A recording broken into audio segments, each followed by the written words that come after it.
হারু, একটু তাড়াতাড়ি চল ভাই, এই তাল বাগানটা পেরোতে পারলে বাঁচি।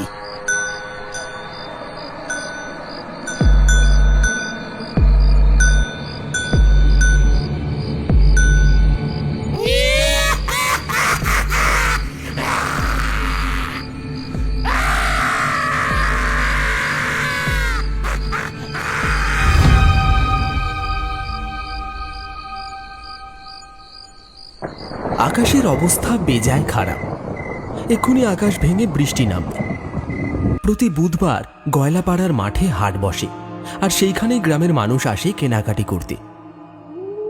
ভোলা, হারু আর নিতাই সেই হাটে গিয়েছিল মালপত্র বিক্রি করতে। সামনেই দুর্গাপুজো এগিয়ে আসছে, তাই মানুষের ভিড়টা এখন একটু বেশি।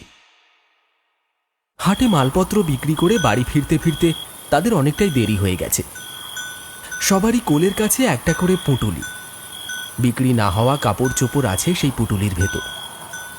এই ন্যাড়াহাটি গ্রামের মানুষের জীবিকা বলতে কেবল চাষাবাদ আর মাছ ধরা, তাও আবার বর্ষার সময়।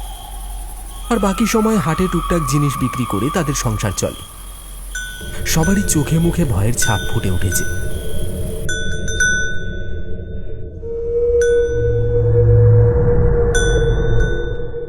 এই হারু, একটু তাড়াতাড়ি চল ভাই, এই তাল বাগানটা পেরোতে পারলে বাঁচি। এই তো চলেই এসেছি, আর খানিকটা, তাহলে এই তাল বাগানটা পেরিয়ে যাবে। হঠাৎ করে কি যে শুরু হলো এই গ্রামে, কে জানে। কি আর হবে, শয়তানদের নজর লেগেছে কাকা। এই পুজোর সময় কটা টাকার মুখ দেখতে পাই সবাই, আর শয়তানের জ্বালায় সবার পেটে লাথি পড়ল। বেশ কিছুদিন ধরে এই ন্যাড়াহাটি গ্রামে কিছু অদ্ভুতুড়ে কার্যকলাপ শুরু হয়েছে, তাও এই তালবাগানে। প্রায় 1.5-2 কিলোমিটার ফাঁকা মাঠের মাঝখানে এই তালবাগানটা অবস্থিত।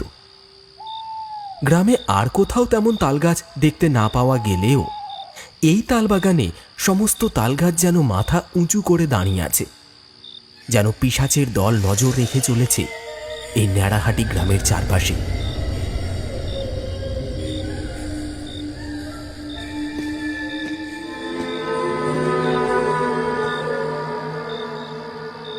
কি রে নিতাই, এত গন্ধ আসছে কোত্থেকে? বসে বসে পাদ দিচ্ছিস নাকি? কি সব বলছো? নিজে মূলোর তরকারি দিয়ে ভাত খেয়ে এসে পাদ মারে, আবার আমার নামে চালাচ্ছ। বাপরে, এটা তো মরা পচার গন্ধ। পেটের ভাত যে গুলিয়ে গুলিয়ে উঠে আসছে মুখ দিয়ে। তালবাগানের মাঝখানে আসতেই তাদের নাকে ভেসে এলো একটা বিটকেল পচা গন্ধ। সেই পচা গন্ধে গরুগুলো যেন থমকে দাঁড়িয়ে পড়েছে। তারাও যেন অস্থির হয়ে উঠেছে সেই গন্ধে। দম বন্ধ হয়ে আসছে সবারই। চারপাশটা ভালো করে তাকিয়ে দেখতে লাগলো তারা তিনজন। কাকা, কিছুই তো বুঝতে পারছি না, এ কি হচ্ছে? এই মরা পচার গন্ধ কোথা থেকে আসছে বলো তো?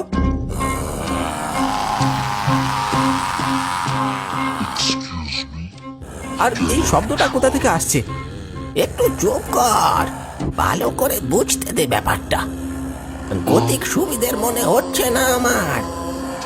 তারা তিনজন চারপাশটা ভালো করে দেখতে লাগলো। বিটকেল গন্ধে তাদের দম বন্ধ হয়ে আসছে। গরুগুলো যেন থমকে দাঁড়িয়ে পড়েছে, সামনে আর এগোতেই চাইছে না। ঠিক এমন সময় তাদের নজর পড়ল তাল গাছের উপরে।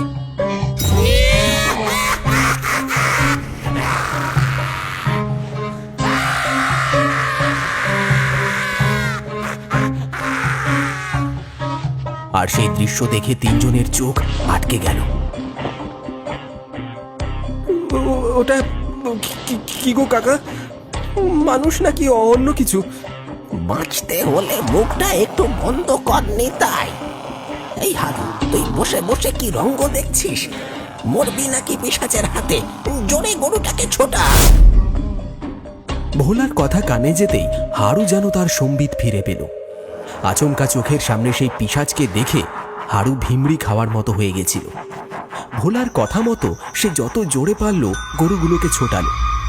তারা তিনজন এতক্ষণে বুঝতে পারল এই তাল বাগানে কি বিভীষিকা বাসা বেঁধেছে।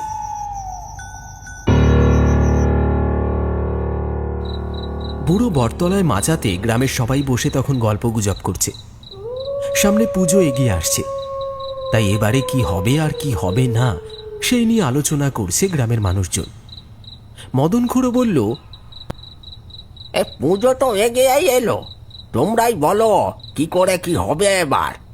এবার পুজোতে যাই হোক না কেন, ওই তালবাগানের দিকে আলোর ব্যবস্থাটা একটু ভালো করেই করতে হবে।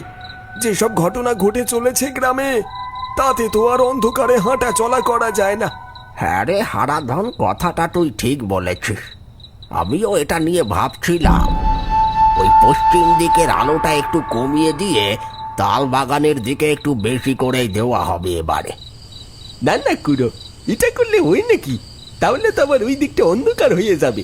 সেরকম হলে সবাই একটু বেশি করে চাঁদা দিয়ে এবারে পুজোটা করতে হবে। এত করে চাঁদা বাড়ালে হয় নাকি? সবাই পারবে নাকি চাঁদা দিতে অত করে? আমাদের অন্য কিছু ব্যবস্থা করতে হবে। আরে ঠিক আছে ঠিক আছে, তোরা একটু চুপ কর।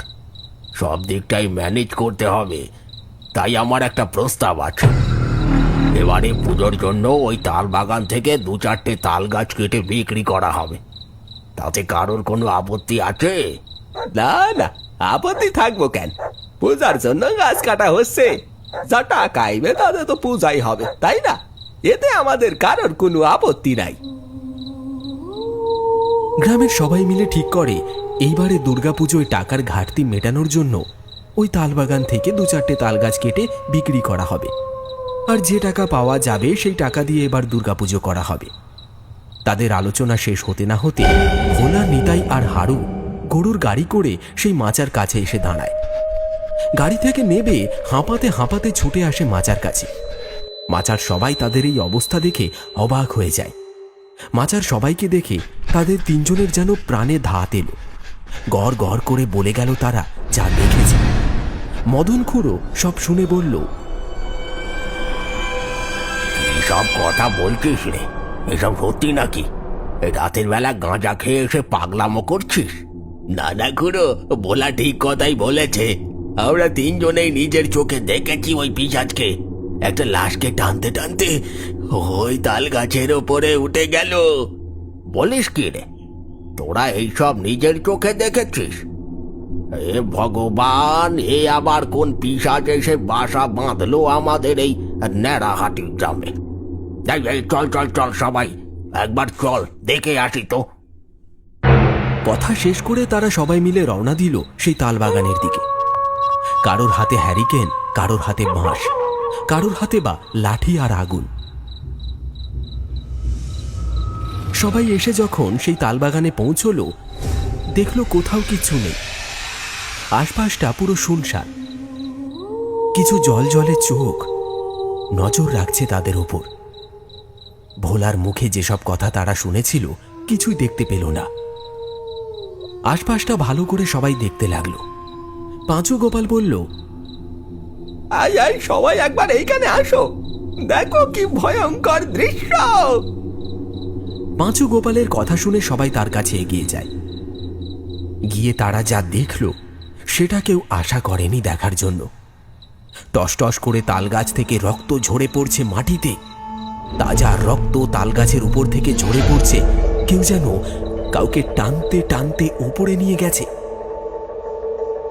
ওই দেখো খুড়ো, আমি যা বলেছিলাম সেটাই হয়েছে। এই দেখো, এখানে টস টস করে রক্ত পড়ছে। বডিটা মনে হয় ওই গাছের ওপরেই আছে। হ্যাঁ তাই তো দেখছি, তোরা যা বললি সেটাই তো সত্যি রে। তাহলে খুড়ো, আমরা এখন কি করব? ব্যাপারটা আমার ভালো ঠেকছে না। তাই এখন আমরা কিছুই করব না, যে যার বাড়ি ফিরে চল। যা করার কাল সকালে করতে হবে। মদন খুড়োর কথা শেষ হতেই সবাই যে যার বাড়ির দিকে রওনা দিল। এত কিছু ঘটে যাওয়ার পর সবার আর বুঝতে অসুবিধা হলো না, কোনো এক অশুভ শক্তি জেগে উঠেছে এই তালবাগানে।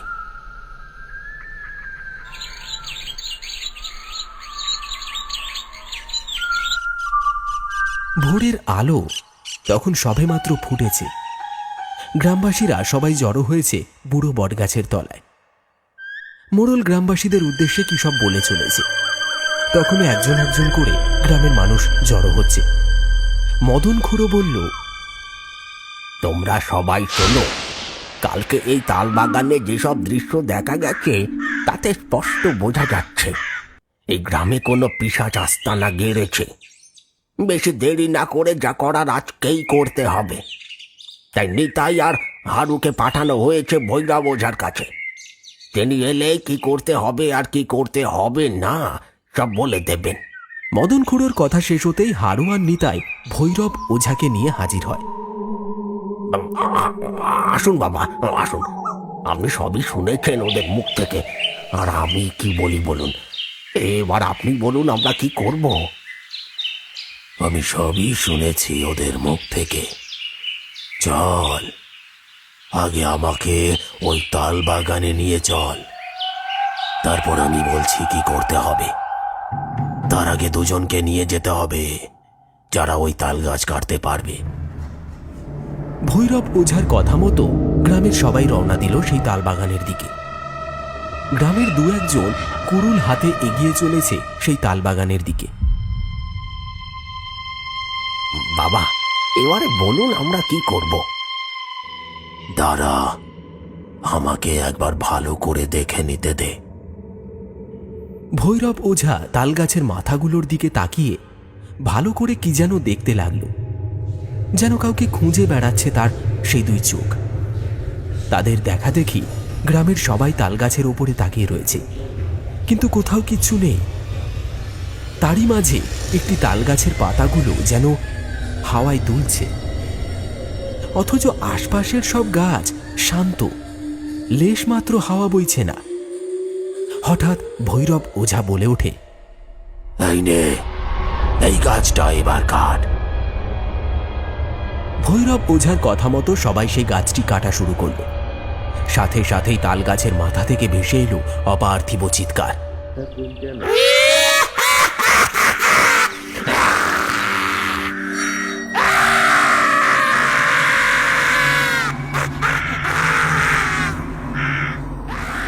যেন কেউ হুঙ্কার করে বারণ করছে তাল গাছ না কাটতে। সেই অপার্থিব চিৎকার শুনে তৎক্ষণাৎ সবাই গাছ কাটা বন্ধ করে দেয়। মদন খুড়ো বলে, বাবা, এইবারে আমরা কি করব বাবা?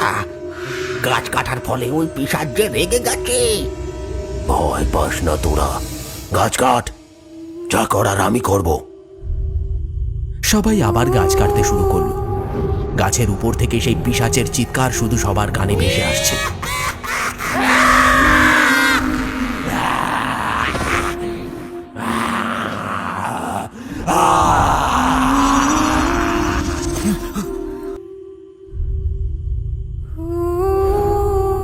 কিছুক্ষণের মধ্যেই হুড়মুড় করে ভেঙে পড়ল তাল গাছটা। সাথে সাথে হুড়মুড় করে ছিটকে পড়ল একটা আধ খাওয়া লাশ। সবাই সেই দিকেই তাকিয়ে দেখল। তার মধ্যেই একজন চিৎকার করে বলে উঠল, কি করো? এ তো পাড়ার বেটা মন্নার ছেলে বলাই। বেশ কয়েকদিন ধরে ওকে খুঁজে পাওয়া যাচ্ছিল না। তার মানে পিশাচ ওকে এই তাল গাছে আটকে রেখেছিল। সবাই একে নিয়ে যাও, ওর সৎকারের ব্যবস্থা করো।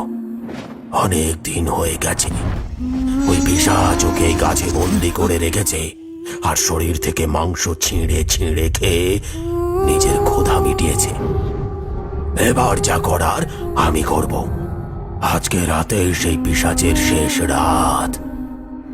কথা শেষ করে ভৈরব ওঝা কিছু একটা মন্ত্র বলে সেখানে কিছু তালগাছের উপর জল ছিটিয়ে দিচ্ছে। বলাইকে শ্মশানে নিয়ে যাওয়া হয় তার সৎকারের জন্য। তারপর গ্রামের মানুষ নিজের ঘরে ফিরে যায়।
পালাবি?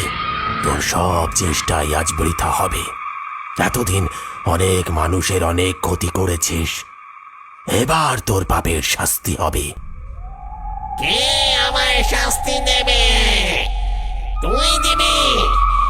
তার আগে তোর ঘাটটা পটাং করে মুটকে দেব। রাগে ক্রোধে সেই পিশাচ গর্জন করতে করতে এগিয়ে আসছে ভৈরব ওঝার দিকে।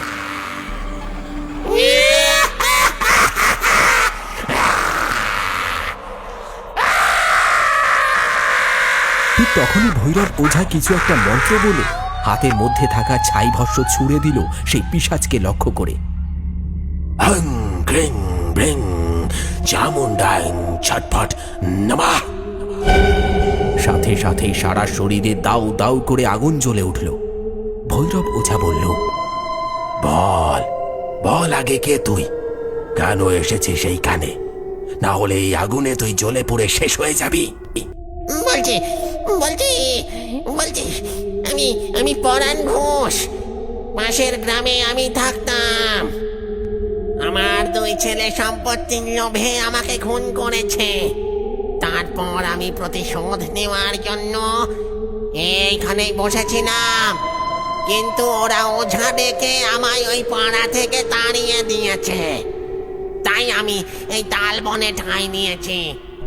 তুই এখান থেকে চলে যা, তোর জন্য এই গ্রামের মানুষ অতিষ্ঠ হয়ে উঠেছে।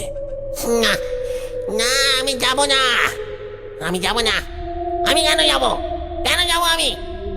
এই তালবন কারণ নয়, আমি এইখানেই থাকবো।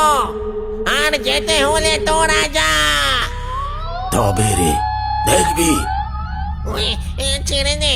ছেড়ে দে আমায়। আর মারিস না আমায়, আর মারিস না। ও বাবা গো, আমি কোথায় যাব বল? কোথাও ঠাঁই নেই আমার। যেখানে যাই সবাই তোর মতো ওঝা ডেকে আমায় তাড়িয়ে দেয়। আমার মুক্তি নেই এই যন্ত্রণা থেকে, আমার মুক্তি নেই। ঠিক আছে, তুই আমার সাথে চ। তুই এদেরকে ছেড়ে দে, আমি তোকে মুক্তি দেব। চলে আয়।